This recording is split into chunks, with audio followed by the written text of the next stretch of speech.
Madam तुम्ही तर समोर या। या ठिकाणी लोळदगाव येथील जिल्हा परिषद प्राथमिक शाळेचे मुख्याध्यापक आहेत। आपण त्यांची संवाद साधणार आहोत, जे की आज या गुरु आनंद महिला प्रतिष्ठाननं या ठिकाणी वह्या चं वाटप केलेलं आहे सर्व विद्यार्थ्यांना। या ठिकाणी या केंद्राअंतर्गत 9 शाळेतील सर्व मुलांना वह्या आणि पेनाचं वाटप केलेलं आहे आणि त्या प्रसंगी येथील मुख्याध्यापक आहेत। काय सांगू शकतात साहेब, जे की का एवढा आनंद म्हणजे चांगल्या पद्धतीने कार्यक्रम घेतला आहे, त्याबद्दल आपलं मत काय? सर्वप्रथम मी ज्यांच्या मार्गदर्शनाखाली हा कार्यक्रम घेतलेला आहे, ज्यांनी स्वतःहून दातृत्व स्वीकारलेलं आहे, असे सर्व विचारवंत माझ्या शाळेपर्यंत पोहोचले। माझ्या विद्यार्थ्यांना लेखन साहित्य वाटप केलं। विद्यार्थ्यांच्या चेहऱ्यावर जो आनंद आपण पाहत आहात, तो आनंद आपल्यामुळे मिळालेला आहे असं मी नक्कीच म्हणतो। आणि आपल्या कार्याची दखल माझ्या शाळेच्या वतीनं मी परिपूर्ण, तुम्ही ज्या मागण्या केलेल्या आहेत, आपण जे कार्य करू इच्छित महाराष्ट्रभर, त्यासाठी माझा शाळेच्या वतीनं खालीचा वाटा नक्कीच असेल। धन्यवाद। या ठिकाणी कांबळे सर आहेत, त्यांच्याशी आपण संवाद आहोत। केंद्र प्रमुख आहेत कांबळे सर, त्यांचे संवाद काय सांगू शकाल सर या आजच्या कार्यक्रमानिमित्त?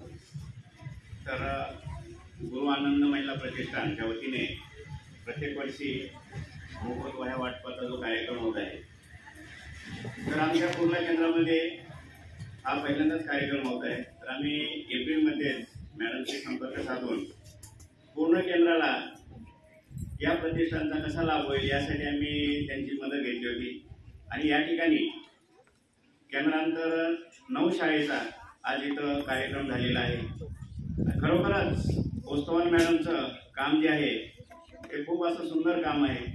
आपण जर आज बघितलं, जगामध्ये खूप लोक असे श्रीमंत आहेत, परंतु श्रीमंत जरी असले तरी समाजाप्रती जे दायित्व जे आहे, ते दायित्वाची भावना ही कमी लोकांमध्ये आहे। जर आपण सेलिब्रिटीचा जर विचार केला तर सेलिब्रिटी खूप मोठे आहेत, परंतु त्याच्यामध्ये जर आपल्याला नाव जर घ्यायचं म्हटलं तर अक्षय कुमार पहा। जो कोरोनाचा काळ होता, त्या कोरोनाच्या काळामध्ये सुद्धा सगळ्यात जास्त जर मदत कोणी केली असेल तर अभिनेत्यामध्ये अक्षय कुमारने केलेली। आणि तसंच काम त्या गुरु आनंद महिला प्रतिष्ठानच्या वतीने सीमा ओस्तवाल मॅडम करत आहे। या ठिकाणी केंद्रीय मुख्याध्यापक गायकवाड सर आहेत, आपण त्यांच्याशी संवाद साधणार आहोत। सर, काय तुम्हाला वाटतंय, आज वह्या तुमच्या शाळेमध्ये वाटप केल्या, तुम्हाला काय वाटतं? या आजच्या कार्यक्रमामध्ये आनंद प्रतिष्ठान प्रयासतर्फे या ठिकाणी हा 10 वर्षापासून ते कार्यक्रम नियोजित करतात, तर ते सर्व घटकातील सर्व लोकांना त्यांचं कार्याचं मौल्यवान असं सहकार्य मिळत आहे। आणि त्यांच्या या कार्यक्रमाला अजून जास्तीत जास्त प्रतिष्ठित जास्तीत जास्त त्यांना मिळावं, म्हणून या सर्व लोकांनी त्यांना थोडं सहकार्य करायला पाहिजे। आम्ही सुद्धा आमच्या वतीनं आमच्या शाळेतर्फे त्यांना सहकार्य करणार आहोत, त्यांच्यापर्यंत पोहोचणार आहोत, एवढेच बोलून। आणि या ठिकाणी या सर्व टीमला, सर्व आमच्या शाळेच्या केंद्रातील सर्व शाळेच्या वतीनं त्यांचे खूप आभार मानतो।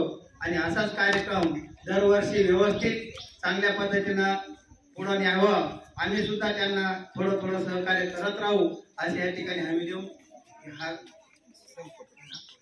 खरोखर या ठिकाणी येथील शिक्षक बांधवांनी सांगितलेलं आहे की जे गुरु आनंद महिला प्रतिष्ठान आहे त्यांना आम्ही चांगल्या पद्धतीने सहकार्य करू आणि ते जी सहकार्य केलेलं आहे ते गोरगरिबांना, गरजूवंतांना, जे सौ सीमा मनोज ओस्तवाल आहेत त्यांच्या माध्यमातून ते त्यांच्यापर्यंत पोहोचेल अशीच आशा व्यक्त केलेली आहे।